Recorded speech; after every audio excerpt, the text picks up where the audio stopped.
এই ফেসিবাদের সময় আমরা তিন ধরনের সাক্ষী ছিলাম। আসুন আমরা জাতীয় সংসদকে কেন্দ্রবিন্দু করি সকল রাজনীতি। প্রায় ১.৫ দশক দেশে ফেসিবাদের শাসন কায়েম ছিল। মহান জাতীয় সংসদকে রাবার স্ট্যাম্প হিসেবে ব্যবহার করা হয়েছিল। নির্বাচন কমিশনকে তৎকালীন সময় গত ১.৫ দশক ক্ষমতা নবায়নের এজেন্ট হিসাবে বিবেচিত হল। আজকে ১২ ফেব্রুয়ারি নির্বাচনের মাধ্যমে বাংলাদেশে একটা গণতান্ত্রিক শাসন ব্যবস্থা কায়েম হয়েছে এবং এই গণতান্ত্রিক শাসন ব্যবস্থার মধ্যে প্রত্যেকটা রাজনৈতিক দল যদি সংসদকে কেন্দ্র করে তাদের আলোচনা সমালোচনা সংসদকে কেন্দ্র করে যদি আবর্তিত হয়, তাহলে বাংলাদেশের যে গণতন্ত্র বারবার হোঁচট খাচ্ছে, ভবিষ্যতে সেই গণতন্ত্র হোঁচট খাওয়ার আর সম্ভাবনা থাকবে না। আপনাদের নিশ্চয়ই মনে আছে ১৬৮৮ সালে গোল্ডেন রেভলিউশনের মাধ্যমে সর্বপ্রথম ইংল্যান্ডে Westminster type of parliamentary democracy established হয়েছিল। তারপর থেকে যে সমস্ত দেশ এই পার্লামেন্টারি ডেমোক্রেসি এক্সারসাইজ করছে, সেই অস্ট্রেলিয়া, কানাডা, ইন্ডিয়া, নিউজিল্যান্ড সহ সারা বিশ্বে পার্লামেন্টারি ডেমোক্রেসি যারা এক্সারসাইজ করেন, সেই এক্সারসাইজটা যে দেশে যত স্মুথ হয়েছে, নিয়মতান্ত্রিক হয়েছে, সেই দেশে গণতান্ত্রিক বিধি ব্যবস্থা এবং গণতান্ত্রিক শাসন ব্যবস্থা দীর্ঘস্থায়ী হয়েছে। আমরা বাংলাদেশে আনফরচুনেটলি বিভিন্ন সময় স্বৈরাচার দেখেছি, ফেসিবাদ দেখেছি। এখন একটা যুগ সন্ধিক্ষণে আমরা উপনীত হয়েছে, গণতন্ত্র পুনঃপ্রতিষ্ঠা হয়েছে। আমরা দৃঢ়ভাবে বিশ্বাস করি মহান জাতীয় সংসদকে যদি সমস্ত রাজনৈতিক দলের রাজনীতি চর্চা কেন্দ্রবিন্দু হিসাবে গড়ে তুলতে পারি, তাহলে বাংলাদেশে গণতন্ত্র সুপ্রতিষ্ঠিত হবে এবং গণতান্ত্রিক শাসন ব্যবস্থা ছাড়া কোনো দেশের উন্নয়ন কখনোই হয় না। যখন গণতান্ত্রিক শাসন ব্যবস্থা থাকবে, তখন রুল অফ ল অর্থাৎ আইনের শাসন কায়েম হবে। আইনের শাসন যখন কায়েম হবে, তখন মানবাধিকার সুপ্রতিষ্ঠিত হবে।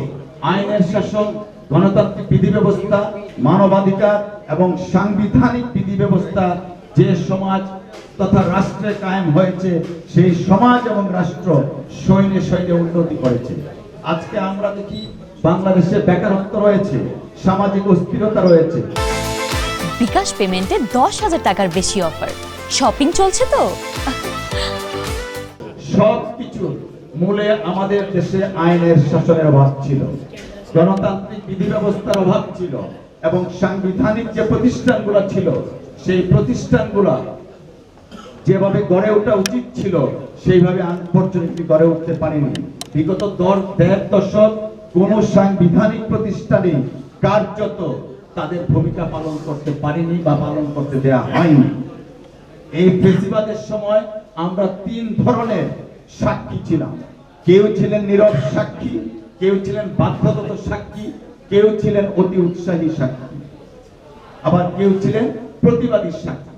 আমরা এই সমস্ত কিছুকে যদি একসাথে রূপান্তরিত করে আমাদের দেশের গণতান্ত্রিক বিধি ব্যবস্থাকে যদি আমরা শক্তিশালী করতে পারি, তাহলে আমাদের ৭১-এর মহান মুক্তিযুদ্ধের মাধ্যমে যে মহান বীর যোদ্ধারা তাদের রক্তের বিনিময়ে স্বাধীনতা এনেছেন, আমাদের ২৪শে জুলাই অভ্যুত্থানে যে সমস্ত ছাত্র যুবক ভাইয়েরা বুলেটকে আলিঙ্গন করে নিজের রক্ত বিলিয়ে দিয়ে রাজপথে নিজের রক্তকে বিলিয়ে দিয়ে আত্মহুতি দিয়ে আজকে গণতন্ত্র পুনঃপ্রতিষ্ঠা করেছেন, তখনই তাদের সেই আত্মার প্রতি আমাদের পরিপূর্ণ শ্রদ্ধাটা দেয়া হবে।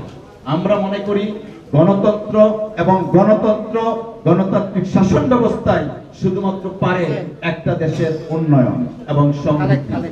আমি প্রত্যেকের প্রতি অনুরোধ জানাবো, আসুন আমরা জাতীয় সংসদকে কেন্দ্রবিন্দু করি সকল রাজনৈতিক চর্চার কেন্দ্রবিন্দু জাতীয় সংসদকে যখন করতে পারবো, তখনই এদেশে গণতান্ত্রিক বিধি ব্যবস্থা সুপ্রতিষ্ঠিত হবে এবং আমরা যে পার্লামেন্টারি ডেমোক্রেসি যা এস্টাবলিশ করেছিলেন তৎকালীন সময়ের প্রধানমন্ত্রী মরহুমা বেগম খালেদা জিয়া, তিনি ১৯৯১ সনে পার্লামেন্টারি ডেমোক্রেসি বাংলাদেশে পুনঃপ্রতিষ্ঠা করেছিলেন। আমরা সেই তখন থেকেই এই পার্লামেন্টারি ডেমোক্রেসি হাঁটি হাঁটি পা পা করে চলছিল। তৎকালীন 111 সরকারের সময় আমাদের মধ্যে ছন্দের পতন ঘটেছিল।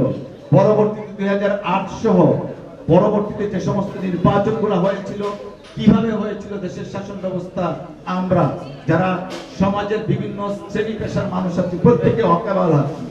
আগামী দিনের সুন্দর ভবিষ্যতের জন্য এবং বাংলাদেশের বিনির্মাণের জন্য যে শহীদদের আত্মত্যাগে আমরা বাংলাদেশ পেয়েছি, যে শহীদদের আত্মত্যাগে আমরা দ্বিতীয় স্বাধীনতা পেয়েছি, সেই স্বাধীনতার পরিপূর্ণ স্বাদ গ্রহণ করার জন্য আসুন আমরা পার্লামেন্টকে কেন্দ্র করে আমাদের রাজনীতিকে আবর্তিত করি। আজকে প্রত্যেকের প্রতি আবারও আমি কৃতজ্ঞতা জানিয়ে শেষ করছি। আল্লাহ হাফেজ। বাংলাদেশ জিন্দাবাদ। আসসালামু আলাইকুম।